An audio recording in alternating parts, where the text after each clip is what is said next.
నాకు ఒక ఇన్విటేషన్ లేదు. అవునా కాదు, ఇతను ముందే పెట్టుకుని చెప్తున్నా. లేదు గురుగారు, మీరు 6 గంటల తర్వాత అదిగా ఒకసారి గురుగారు మీరు దండం పెడతా గురుగారు, ప్లీజ్ ప్లీజ్ నేను పెట్టండి, మీరు ఆశీర్వదించండి. నేను 6 గంటల తర్వాత నేను ఇక్కడికి వచ్చి వెళ్ళిపోవాలంట. ఏమయ్యా మీ ప్రొడ్యూసర్ కూడా ఒక పిలవలేదు, మీ డైరెక్టర్ ఎవరో తెలియదు నాకు.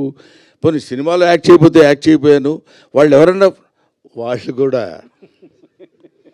నీ ఇష్టమైతే రా, అది నీ అదృష్టం, లేకపోతే నేనేం చేయగలను, నీ అదృష్టాన్ని పరీక్షించుకుని నువ్వు రాగలిగితే మేము ఆనందిస్తామన్నట్టు వాళ్ళిద్దరూ సైలెంట్గా ఊరుకున్నారు, ఈయన ఊరుకున్నారు.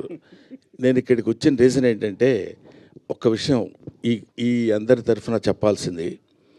చిరంజీవి గారు మొన్న నా బ్రహ్మానందం ఆడియో రిలీజ్ ఫంక్షన్కి తన ఇన్విటేషన్ ఎందుకురా నాకు, నేనే వస్తాను అని చెప్పి వచ్చాడు ఆయన. మనం పెద్దవాళ్ళ దగ్గర నుంచి నేర్చుకోవాల్సినటువంటి విషయాలు చాలా ఉన్నాయంటానికి అందులో ఒక విషయం అది రీసెంట్గా నేర్చుకున్నాను. కాబట్టి తమ్ముడు సినిమా కంటే హాస్యనటుడి సినిమా సక్సెస్ కావాలనే కోరికతోటి నేను ఇక్కడికి వచ్చాను. ఇందులో పిలుపులు, బొట్టు పెట్టి పిలవటాలు అలాంటివన్నీ అది ఫార్మాలిటీస్, కానీ అవి స్నేహితుల మధ్య జరిగాయి, ఆత్మీయుల మధ్య జరగవు. ఆత్మతో కనెక్ట్ అయ్యి సోల్మేట్స్ ఉంటారు చూడండి, వాళ్ళతో ఉండదు. ముఖ్యంగా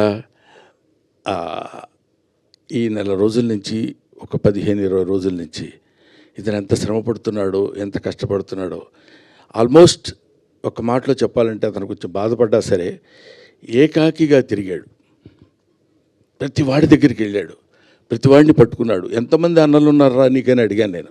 మా రాజన్న సినిమా చేస్తానన్నాడు సార్ అన్నాడు, మా మారుతి అన్న వస్తానన్నాడు సార్ అంటాడు, మా ఇది డార్లింగ్ సీన్ అన్న రాస్తానన్నాడు సార్ అంటాడు.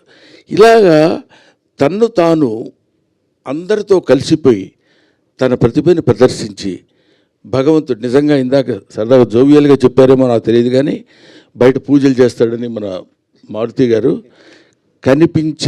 కనిపించని దేవుళ్ళందరికీ మొక్కున్నాడు. ఎందుకంటే ఈ సినిమా సక్సెస్ అయ్యి నన్ను ఆశీర్వదిస్తే సినిమాని నమ్ముకొని వచ్చినందుకు నేను హాయిగా 4 మెతుకులు తిని బతుకుతానన్నా, అందుకని అడుగుతున్నానన్న. ఇది అతను నాతో చెప్పిన మాట. ఈ మాట నేను మీతో పంచుకోవాలి.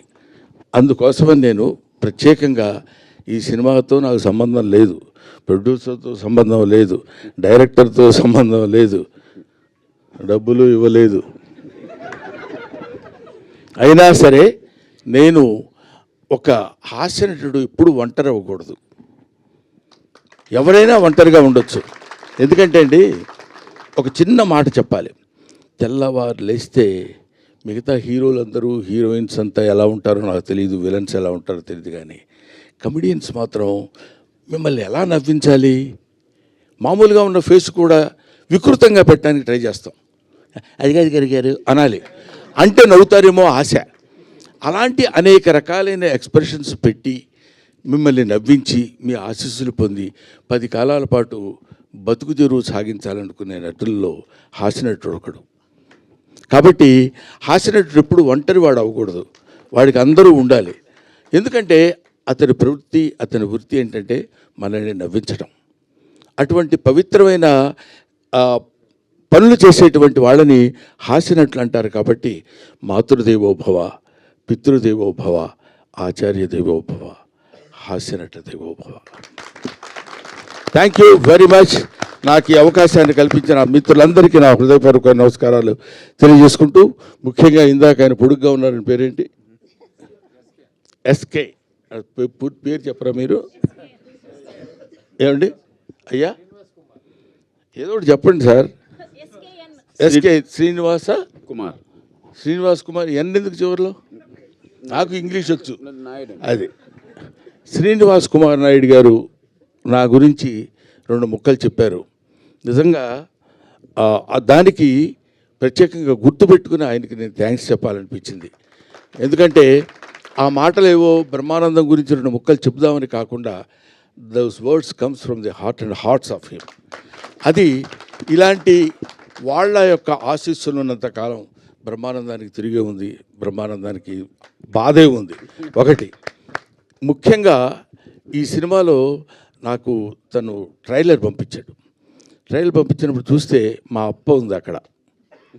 నేను అప్ప అప్ప అని పిలుస్తాను అన్నపూర్ణమ్మ గారిని. బెమ్మయ్య బెమ్మయ్య అని పిలుస్తుంది ఆవిడ. ఇది ఇవాళే కాదు, 40 సంవత్సరాల సుదీర్ఘమైన ప్రయాణం మాది. అందుకని ఆవిడ కనపడితే నాకు ఒకసారి my happiness news no bounds.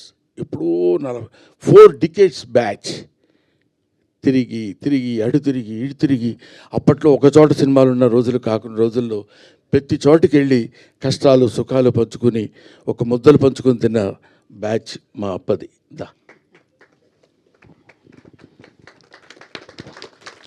ఇప్పుడు తలకి రంగేయటం మానేసింది, కానీ ఒకప్పుడు అబ్బు. థ్యాంక్ యూ నాన్న, thank you very much. I wish all the best. పెళ్లికాని ప్రసాద్ మంచి హిట్ చేసి మంచి హాస్యనటుడికి మంచి జీవితాన్ని ఇవ్వమని మనస్ఫూర్తిగా కోరుకుంటూ సెలవు తీసుకుంటాం. Thank you.